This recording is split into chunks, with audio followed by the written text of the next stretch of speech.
안녕하세요. 우리 위랄 한글학교 중등 역사반 친구들 한 주 만에 또 만나게 되어서 반갑습니다. 한 주 동안 또 밖에서 많은 소식들이 들려왔는데 조금씩 더 긍정적인 소식들이 들려오는 것 같아요. 우리 중학교, 세컨더리 다니는 학생들은 이제 조금 있으면 뭐 새학기 되면은 학교에 이제 좀 나갈 수 있지 않을까 하는 뭐 긍정적인 신호들이 오는데 어, 조금씩 더 긍정하는 마음을 가지고 살다 보면은 우리 마음이 조금 더 편안해지고 여유로워지지 않을까 그렇게 한번 생각을 해봅니다. 자, 오늘도 조선시대 세 번째 시간 역사 시간 수업을 시작해 보도록 하겠습니다. 오늘은 어, 조선시대 세 번째로 사림의 성장과 성리학 질서의 강화라는 챕터를 공부하게 될 겁니다. 오늘 학습 목표입니다. 오늘은 사림 세력, 이따 배울 건데 이 사림 세력이 중앙 정계로 진출하는 과정을 설명할 수 있게 될 거고요. 그다음에 이 사림 세력과 훈구파도 이따 뭔지 배울 건데 요 두 세력 간의 갈등으로 일어난 사화가 있습니다. 조선시대 초기 중기를 대표하는 대표적인 네 번의 사화가 있었는데 그 사화의 원인과 결과를 정리할 수 있고요. 그다음에 사림 세력들이 이제 지방의 서원과 향약을 통해서 성리학을 확산시키고 향촌 사회를 통해서 성리학적 사회 질서를 유지하는 역할들을 했는데 그것들이 어떠한 것인지 한번 살펴볼 겁니다. 마지막으로 선조 때부터 이제 조선시대 선조 왕부터 사림 세력이 정치 주도를 하게 되면서 붕당 정치가 나타나게 되는데 긍정과 부정의 면을 함께 살펴보도록 하겠습니다. 참고로 연표를 보시면 이제 조선시대 지금 우리가 1392년에 개국을 해서 오늘은 요 부분 4대 사화가 있었던 요 1450년대부터 세조 때부터 4대 사화가 끝나가던 1545년까지의 약 한 100년 정도의 시기에 있었던 조선시대 정치를 배우게 될 겁니다. 참고로 지금 선생님이 요 밑에다가 아래쪽에다 보면은 조선왕조실록 온라인 홈페이지를 올려놨습니다. 선생님 학교 다닐 때는 뭐 인터넷도 그렇게 발달을 많이 했던 시대도 아니고 그래서 당연히 이런 거는 뭐 없었는데 지금 보니까 세상이 많이 좋아져서 조선왕조실록 이거 뭐 세계 기록 문화유산으로 유네스코에 등재돼 있다고 지난번에 얘기했었죠. 요 조선왕조실록이 한자로 돼 있잖아요. 이 한자로 되어 있는 조선왕조실록을 한글로 번역해서 온라인에 탑재돼서 누구든지 볼 수 있습니다. 바로 이 사이트 실록.history.go.kr 이 사이트에 가면은 조선왕조실록을 역대 왕 태조 때부터 마지막 순종왕까지 모든 일거수일투족들을 조선왕조실록을 볼 수가 있습니다. 관심 있으신 분들은 요 링크 사이트 따라서 한번 들어가서 보면은 일일 단위로 실록들이 기록이 되어 있습니다. 아주 자세하게.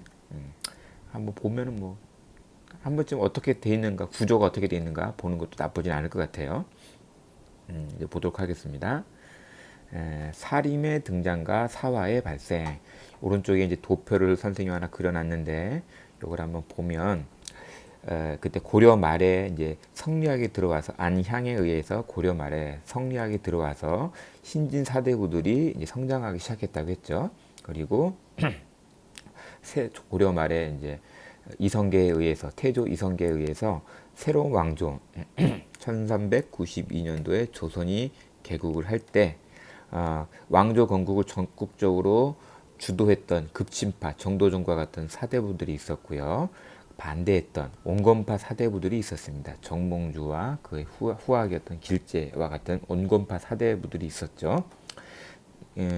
이 정도전에 의해서 조선이 건국되고 나중에 이제 1453년 세종 그리고 그 다음 왕이 문종이었는데 세종의 아들 문종은 재임 2년 만에 이제 서거합니다. 그러고 나서 12세밖에 안 되는 단종이 이제 즉위를 하는데 단종은 그러니까 이렇게 보면 세종의 손자죠. 손자입니다. 근데 단종이 즉위했지만 요 문종의 형제였던 수양대군에 의해서 제위 2년 만에 이제 폐위를 당하게 되죠. 그게 바로 계유정난입니다. 1453년에 수양대군이었던 세조가 단종을 폐위시키고 왕위를 찬탈한 사건이 계유정난인데, 여기 있는 훈구파는 여기 쭉 사대부의 계보로 내려왔던 한명회 같은 사람이 대표적인 사람인데, 세조의 왕위 찬탈에 적극 가담해서 공신이 된 거죠. 세조 입장에서는 공신이 된 겁니다. 그 사람들을 훈구파라고 합니다. 잠깐 왼쪽에 잠깐 보시면 세종, 그다음에 문종, 이어서 단종이 12세 즉위했지만 계유정난 1453년에 계유정난에 의해서 수양대군 세조가 정변을 일으켜서 왕위를 뺐습니다. 이때 이제 김종서 제거하고요. 세종이 굉장히 아꼈던 집현전 학사들, 이 사람들이 적극적으로 수양대군의 왕위 찬탈을 반대했기 때문에 집현전을 없애버립니다.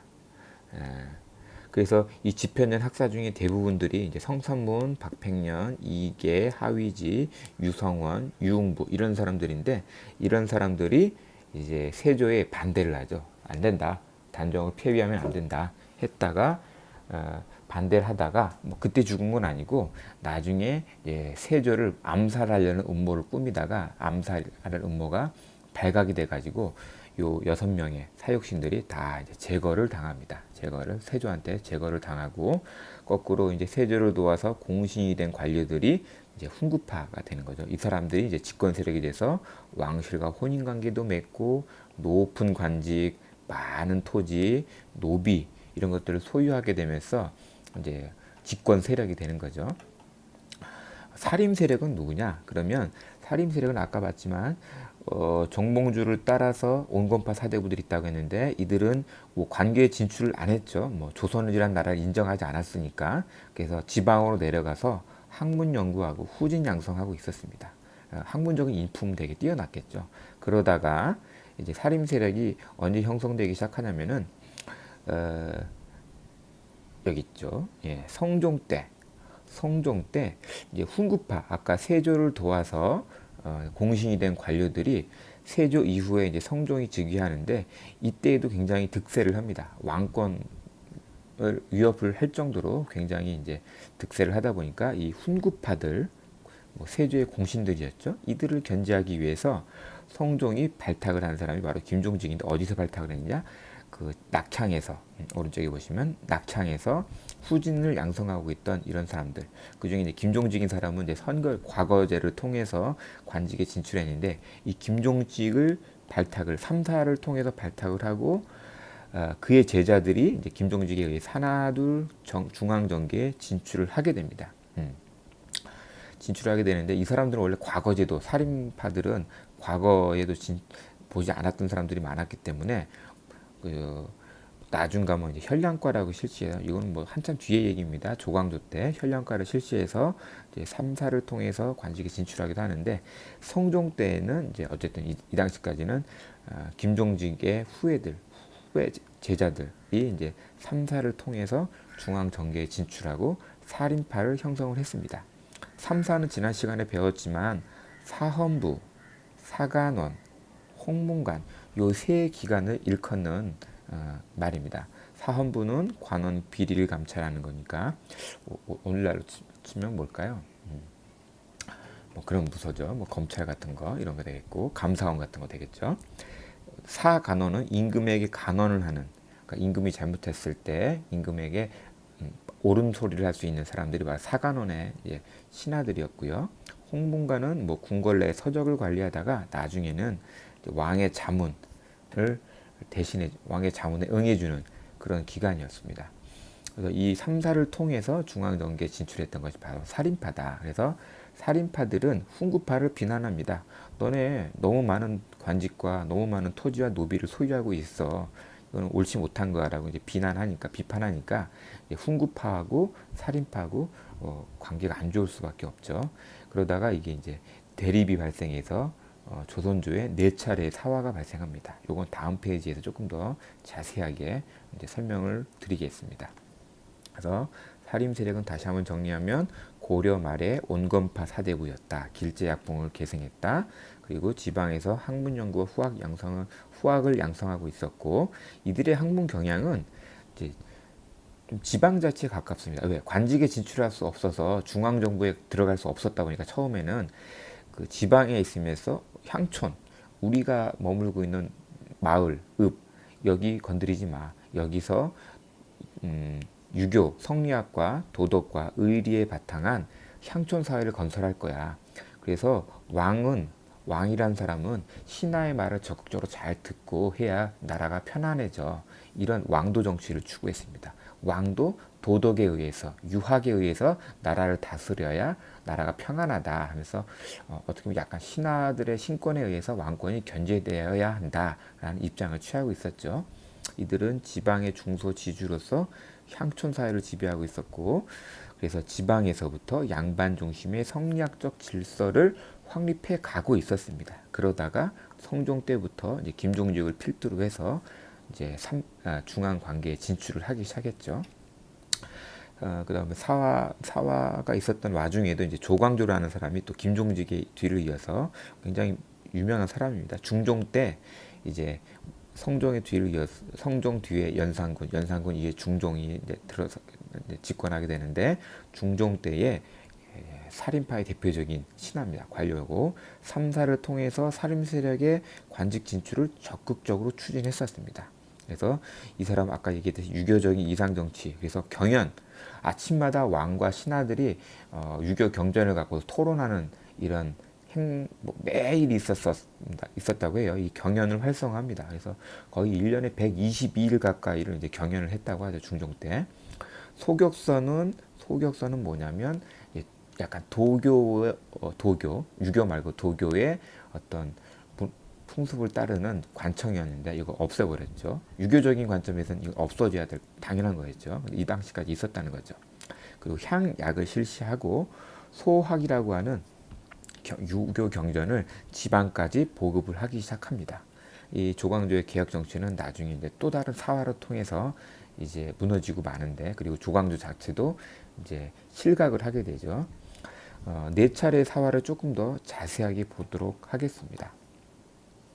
보면은 사대 사화만 따로 선생님이 정리를 했는데, 자, 조선 쪽 1453년부터 1545년까지의 한 100년간의 일들을 살짝 정리한 겁니다. 보면 아까 계유정난 뭐라 그랬죠? 이건 사화는 아닙니다. 이건 사화가 아니고 세조 때에 단정을 폐위시키고 집현전 학사 출신들 사육신, 대표적으로 성삼문 같은 사람이 있습니다. 이 성삼문을 필두로 한 6명의 신하들, 그래서 사육신이라고 하는데, 이 사육신을 제거를 하고 그리고 훈구파를 중용을 했습니다. 이때 세조의 오랜 공신들이라고 해서 훈구파가 등장을 한 거죠. 세조 뒤를 이어서 성종 때에 이제 훈구파, 세조의 공신들이었던 훈구파를 견제하기 위해서 김종직이라는 사람을 중용했다고 했습니다. 삼사의 제자들을 등용했죠. 삼사 뭐라 그랬죠? 사간원,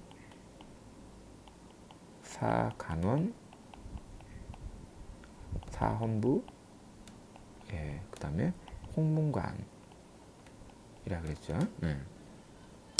그랬는데 성종 이후에 연산군이 집권을 하면서 첫 번째로 이제 1498년, 그러니까 연산군 한 9년, 그러니까 10년쯤 됩니다. 집권하고 나서 10년 정도 지났을 때 이제 무오사가 발생합니다.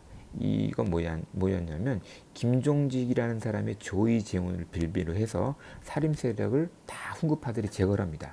밑에 잠깐 보시면 조의 제문이 뭐냐면 의제를 애도하는 이런 뜻인데, 중국 삼국시대 초나라였던 항우가 어린 왕 의제를 죽이고 왕위에 올랐던 사실을 비판한 글입니다.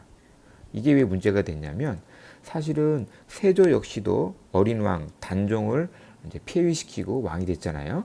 그러니까 요 의제를 애도하는 글 자체가 이제 세조의 입장에서는 기분이 나쁠 수밖에 없죠. 자기를 비난하는 글이니까.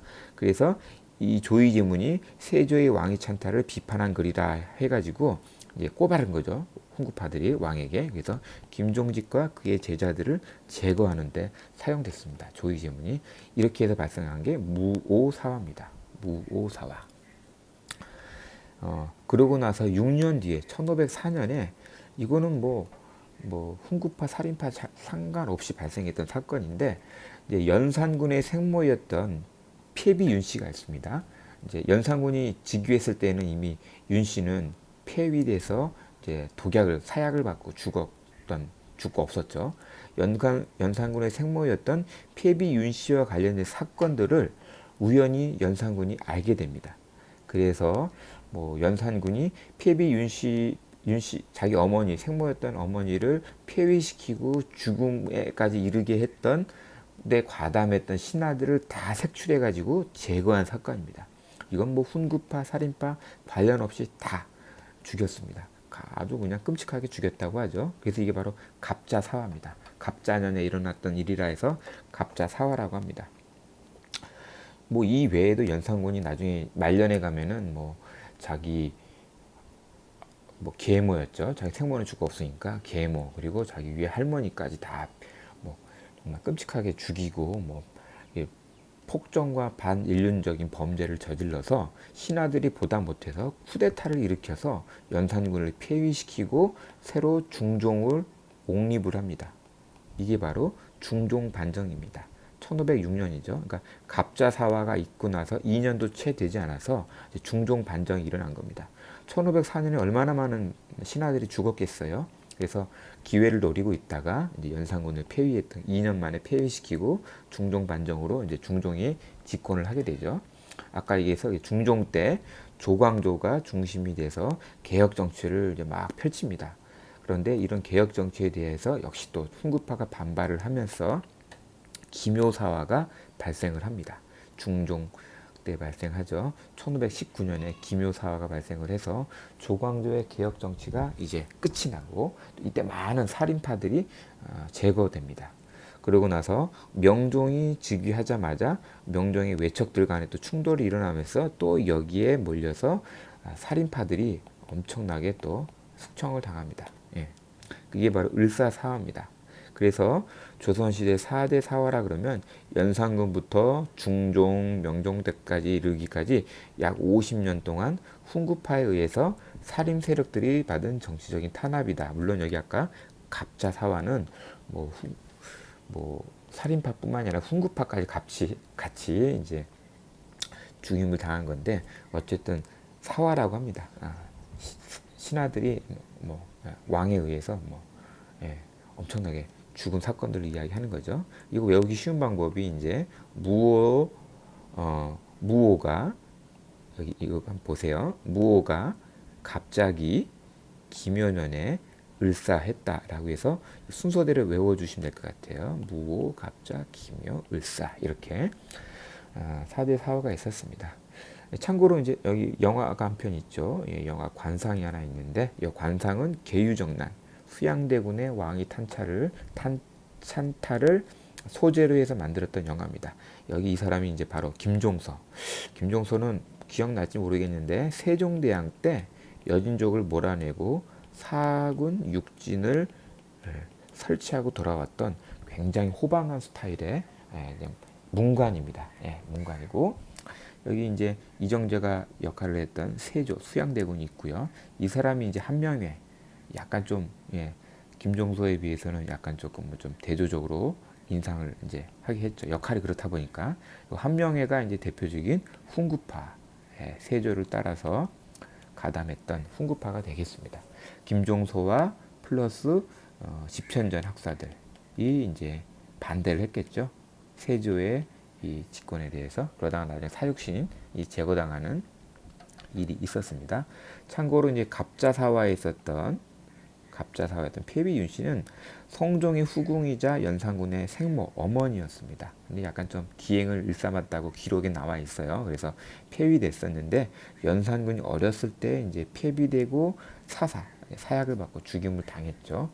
나중에 이제 연산군이 그 당시엔 어렸을 땐 몰랐는데 이제 갑자년에 갑자기 이제 우연히 폐비 윤 씨와 관련된 사건들을 알게 돼서 갑자사화를 일으키게 됐었습니다.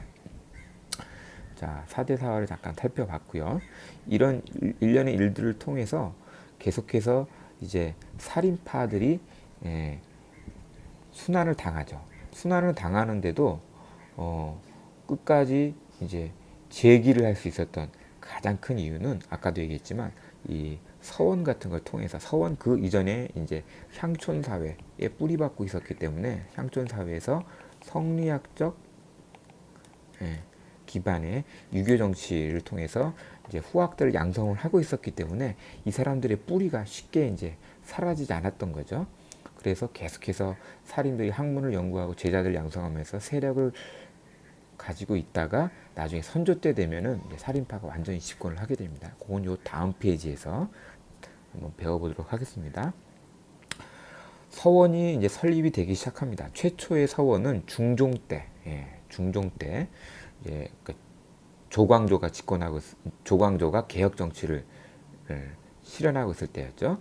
주세붕이라는 사람이 설립한 백운동 서원이 최초의 서원입니다. 1541년에 세워졌는데 그러다가 중종 이후에 이제 왕이 된 명종 때 소수서원이라는 현판을 받습니다.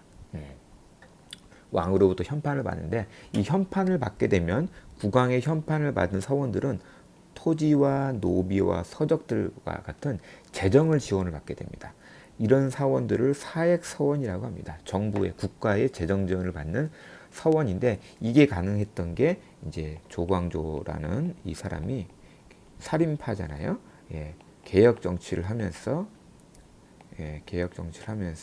살인파들의 주 근거지였던 서원들에 대한 이제 지원을 국가가 할 수 있도록 도와준 겁니다. 나서서 한 겁니다. 그래서 서원에서는 학식과 덕망이 높았던 성현들에 대한 제사를 지냈습니다. 최초의 서원이었던 백운동 서원은 안향 기억나죠? 고려 말에 이제 성리학을 갖고 들어왔던 이 안향이라는 사람을 모시고 제사했던 곳이 이제 백운동 서원이고요. 성리학을 연구하고 또 양반 자제를 교육하고 사림의 학통을 계승하고 향촌 사회에서 사림의 사회적 기반을 확장하는데 이게 활용되었던 것이 바로 이 서원입니다. 오른쪽 지도를 잠깐 보면 최초의 서원이 이제 소수서원 있다 그랬죠. 요 소수서원이 있고 소수서원 처음은 백운동 서원이었죠. 그다음에 도산서원, 옥산서원, 남계서원, 또 월봉서원, 화산서원, 자운서원, 용곡서원, 노덕서원 전국적으로 엄청나게 많은 서원들이 있었습니다. 전국적으로. 그래서 사림이 정계의 주도권을 잡은 선조 이후에는 서원에 대한 국가 지원이 더욱더 활발해져서 이 서원도 전국적으로 더 많아졌습니다. 서원과 함께 이 사림들의 정치적 기반이 되었던 게 바로 향약이라는 건데요. 향약은 뭐냐면 사림이 향촌 사회를 자신들 중심으로 운영하기 위해서 향약이라는 거, 자치규약입니다. 향약이라는 걸 조직합니다. 각 지역마다 조금씩 내용은 다른데 이게 향약이라는 게 조광조 때 처음 도입됐고요. 그 조광조의 또 후학이었던 이황 이희에 의해서 전국적으로 보급이 됩니다. 최초의 향약은 11세기 중국 북송에 있었던 여시 향약을 참고해서 만들었지만 점차 조선의 어떤 사회적인 현실을 반영한 이제 내용들을 더 추가하고 보완하고 해가지고 향약들을 보급하기 시작합니다. 그래서 그 역할은 지방의 풍속을 교화하고 백성들의 풍속을 교화하고 사림의 향촌사회 지배를 강화하는 데 활용이 됩니다. 그래서 향약의 4대 덕목이라는 게 대표적인 4대 덕목이 있는데 여기 나오죠. 덕업상권, 착한 일은 서로 권한다. 과실상규, 잘못된 것들은 서로 규제한다. 예속상교, 서로 간의 예절을 지킨다. 환난상률, 어려운 일은 서로 돕는다. 이렇게 해서 4대 덕목들이 있었고 이 향약을 통해서 이제 백성을 교화하기도 했지만 한편으로는 사림의 향촌사회 지배를 하는데 공고한 역할을 담당했다라고 이제 기억을 해 주시면 될 것 같아요. 세 번째 한번 보면 붕당 정치. 이제 아까 훈구파와 살인파의 대립이 있었는데 그 이후에 선조 이후가 되면은 이제 훈구파는 완전히 몰락을 하고 살인파가 정계의 주도권을 완전히 잡게 됩니다. 여기 있죠. 이제 사림의 학문적 기반이 서원 중심이었는데 선조가 즉위한 후에 훈구파가 소멸하고 살인파가 대거 진출을 합니다. 그러다가 붕당이 이제 형성되기 합니다. 붕당은 이제 이 순수하게 이제 요 살인파 내부에서의 권력 간의 이제 어떤 갈등, 뭐 견제, 뭐 이런 거라고 보시면 됩니다. 오늘날의 이제 정당 정치랑 비슷한 건데 살인파가 분열되는 계기가 있었습니다. 이제 선조 때 이조 전랑이라는 이 직책을 임명하는 게 이제 문제가 돼서 도화선이 되어서 분당을 하게 된 건데요. 조선시대 2조, 6조 중에서 2조는 관리의 인사권을 담당하는 기관이라고 했습니다. 이 2조의 최고 우두머리가 이제 책임자가 2조 판서인데 2조 판서는 조선시대 모든 관리의 이제 임명권을 갖고 있었던 거죠. 그 2조 판서 아래에 2조 전랑이라고 해서 2조라는 부서에 정랑, 정오품, 좌랑, 정육품을 함께 이르던 말인데 이것을 2조 전랑이라고 하는데 2조 판서 아래에서 3사의 관원만 선발하던 어떤 관리라고 보시면 됩니다. 2조 전랑이. 왜 이게 문제가 됐을까요? 2조 전랑이 계속해서 살인파가 뭘 통해서? 3사를 통해서 관직에 진출했다 그랬죠. 그러니까 당연히 이 3사의 관원을 선발하게 되는 2조 전랑을 누가 그 자리에 들어가느냐 하는 거는 당연히 중요한 문제였겠죠. 예전에 훈구파와 대립을 할 때에는 뭐 이거 살인관의 분열이 일어날 이유도 없었고, 그래서 살인파가 당연하게 이제 2조 전랑을 이제 차지하게 됐었는데 훈구파가 몰락을 한 다음에 이제 여기 이 살인 중에서 세력이 갈라지기 시작한 겁니다. 먼저 관직에 진출했던 선배 살인들, 이 사람들이 이제 심의겸의 도움으로 관직에 진출한 사람들이 이제 선배 살인이라 서인들이라 그러고요. 나중에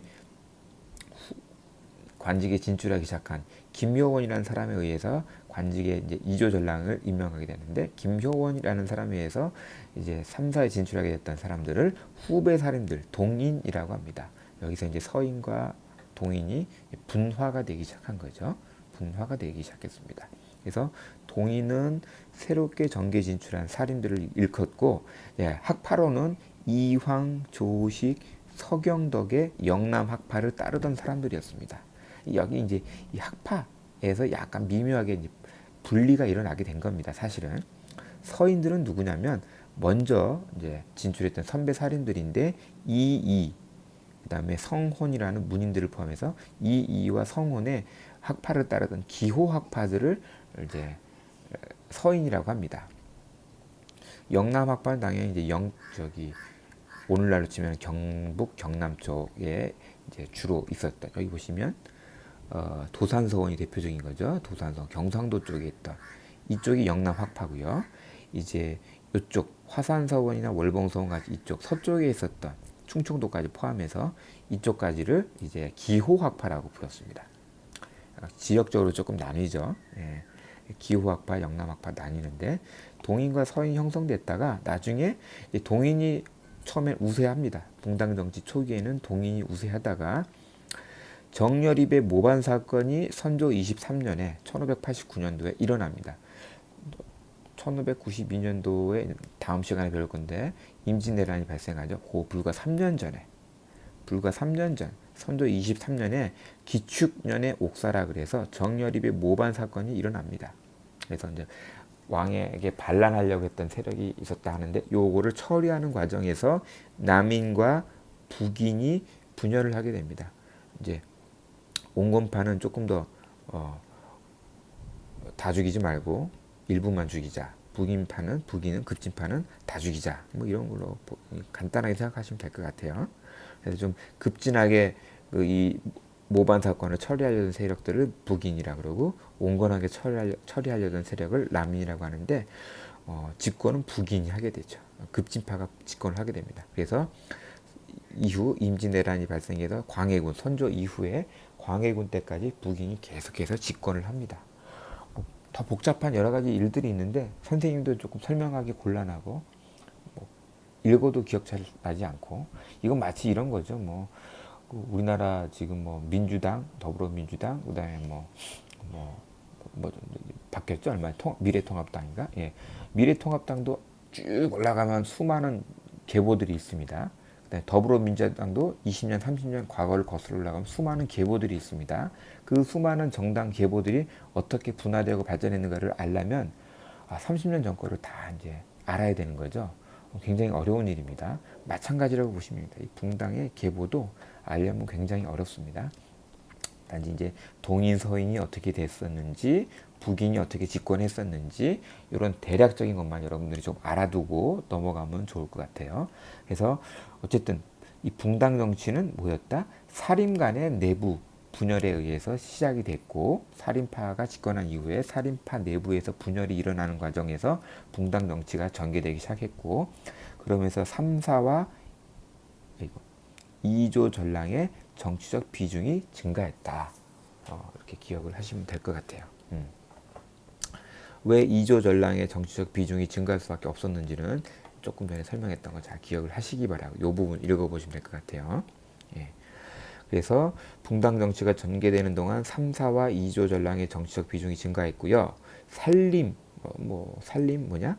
제야에서 공론을 주도하는 지도자에서 살림이라고 이제 명칭을 하는데, 이런 사람들이 출연을 했고요. 서원과 향교가 지방의 여론을 주도하는 수단으로서 발전을 했다라고 보시면 될 것 같습니다. 여러분이 나중에 한국 갈 기회가 있게 되면 지도 보면 이게 나와 있죠. 수많은 전국에 서원들이 있습니다. 서원 중에 한 군데 정도 이제 방문을 해보면 역사적으로 공부하는, 역사적인 사실들을 공부하는데 도움이 될 것 같고요. 소수 서원은 경북 영주에 있습니다. 원래 백운동 서원이라 그랬죠. 경북 영주 가게 되면 영주 부석사도 한번 꼭 방문해서 그 무량수전, 오래된 목조 건축물이죠. 무량수전을 한번 보시고, 뭐 배흘른 기둥도 보시고, 또 영주에 또 역시 마찬가지인 소수 서원에 가서 여기 위에 서원의 구조라는 것도 있는데 한번 읽어보세요. 서원이 이제 어떤 구조로 되어 있는지, 뭐 기숙사, 뭐 강의실이 있고, 제사 지내는 곳이 있고, 동제가 있고, 서재 기숙사가 있고, 또 위패를 모시는 사당이 있고, 요 서원의 대략적인 구조인데, 요 구조를 잠깐만 기억하고 나서 현장에 가서 소수 서원이든 어느 서원에 가서 확인하는 것도 굉장히 유익하고 재미있는 일일 것입니다. 예. 마지막으로 요것만 간단히 정리할게요. 그래서 신진 사대부의 살인파가 온건파 사대부에서 이제 성종 때 김종직의 관직 진출을 시작으로 해서 살인파가 형성되기 시작했고, 주로 3사를 통해서 진출했다. 그리고 4차례에 걸친 사화가 발생하면서도 꾸준히 세력들을 이어가다가 선조 때 이르러서 이제 정권을 장악하면서 동인과 선위 분화되면서 붕당 정치가 시작됐다. 뭐 이 정도로 기억을 해 놓으면 좋을 것 같습니다. 예. 그러면 이렇게 해서 오늘 조선시대 세 번째 시간 사림의 성장과 성리학 질서의 강화를 학습을 마치도록 하겠습니다. 감사합니다.